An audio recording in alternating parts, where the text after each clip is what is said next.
peoples, and welcome to Rauta's Black Metal Reviews. This time it's one of those solo projects, which often are called bedroom ones. Be it as it may, this one coming from California, Los Angeles in particular, from United States. This is a one-man project that has been active already almost 20 years, and during those times, Gravespawn has put out 4 albums, quite a few of splits and EPs, and what have you. Now, this one in review here is The Elder Darkness, the third album from 2020. Why so late in the review? This has been in my review pile for quite some time, already arriving when it was a little bit older. And this one is of mediocrity. In so many ways, this is one of those kind of albums that I wouldn't rather spend my time with. But in terms of review work, sometimes you just need to get your hands dirty and listen to something that kind of makes you appreciate better music, even more. So here, Metal Capsize, it says that the band was formed by this guy known as Reaver. I'm not gonna even bother to check out his real name if it's revealed here. It goes beyond the point of scope of the review video here. Came as a South Korea, and as such, it's kind of interesting that this is so much European sounding. I mean, if you really think about it, South Korean guy coming to United States and ending up sounding like some weird combination of Norwegian and Polish black metal, it kind of sounds rather peculiar. Before we get into the reviews, I want to point something out. Here, if you open this tab on similar artists on Metal Archives, you will see that Graveland is like rated or ranked as number one similar artist, followed by Dark Funeral Emperor.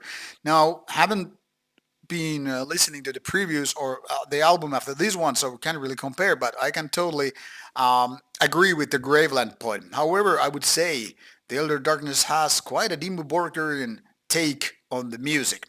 So what can you expect here is not the early works of Graveland, when it was raw and more primitive in nature in doing black metal and all, but the later era when Graveland started to move towards something more epic. And by epicness, I also mean that the overall sound kind of soften up, and that's when you add those keyboards creating massive elements. It is kind of a borderline symphonic black metal. I mean, as symphonic as one-man band really can be. I mean, there's not like a full orchestra behind it, but you get the idea. So one could say this is very much like keyboard epic black metal. That is all like you take a lot of synths from Dimmu Borgerian side, then you add a lot of riffs or atmosphere from the Graveland side. You do a little bit mixing, put it in the oven for 20 minutes, and what you get out is like, okay, this gets power burned. Maybe it should have been 10, 12 minutes, but 20 is right out of the question. 15 minutes max. My point here is, what Gravespan is doing, I kind of get it. It's a black metal where you just want to have the epic feeling, the kind of this is massive orchestra. But when you're down to one person, it's like kind of likely that you're gonna fail. And that's what exactly Gravespawn is doing. Songwriting is not that good. It's actually very, very mediocre, right all the way, lukewarmish. And you kind of keep hoping that it would actually turn out to be something great. But unfortunately not. When it comes to production values and vocals and everything is more like, yeah, it's a kind of a demo level recording. Once again, you get the feeling, you kind of understand what the band is doing, or project. Band is not usually, I mean, plural sense of musicians. So whatever this project is doing, you're kind of like, I know, they're trying to be Graveland. They kind of trying to do a little bit Emperor or Dimmu Borgir or whatever with a lot of those symphonic or at least keyboard elements. You kind of make it massive sounding, but unable to because lack of budget, lack of skill, lack of what have you. And where it hurts the most is this last track here, which is a Slayer cover. Now, a lot of you might know that I'm a big fan of Slayer. Slayer being probably the one best band in the world, hands down.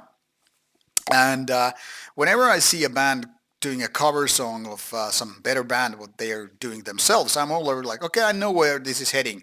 You're gonna have this certain kind of okay material all the way down, and when the cover song's up, that's going to be the best track on the album, right? This is what usually happens when you see a band like, okay, they're doing their own songs, then they have a Marduk one, and the Marduk one is probably going to be the best, or in this case, it's supposed to be the Slayer one. Almost. Just almost. But this one is something that is almost like blasphemy to Slayer. There's so many keyboard layers or keyboard parts during the whole song that it just ruins the whole Die by the Sword. It's almost like you're having some riffs here and there, like okay, these sound Slayer-like, but with a weaker production.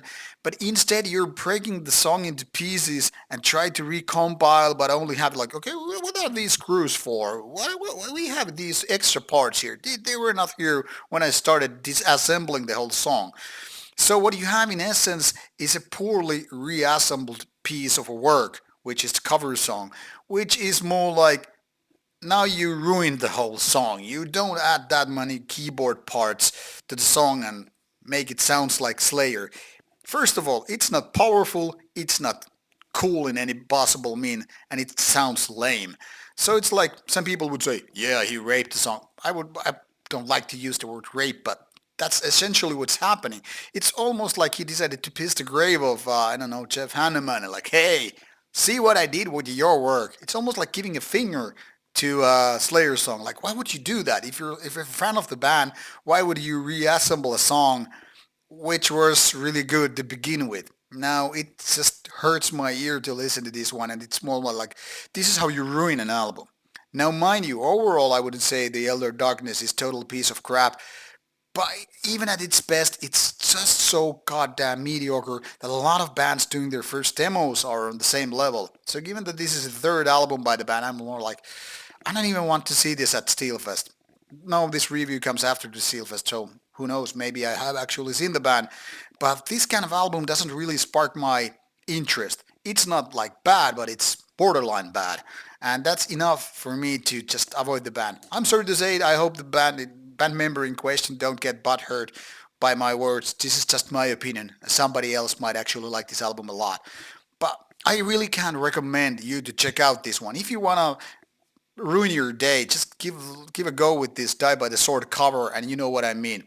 However, if you're a big epic level Graveland or epic phase Graveland fan, and you just can't get enough of that Graveland feeling, and you want to have American Korean version of it, then go for Gravespawn, and maybe you will actually like it.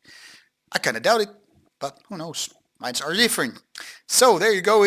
You will find links provided in the description box. Enough of my ramble. Bye bye. See you soon with more reviews coming away.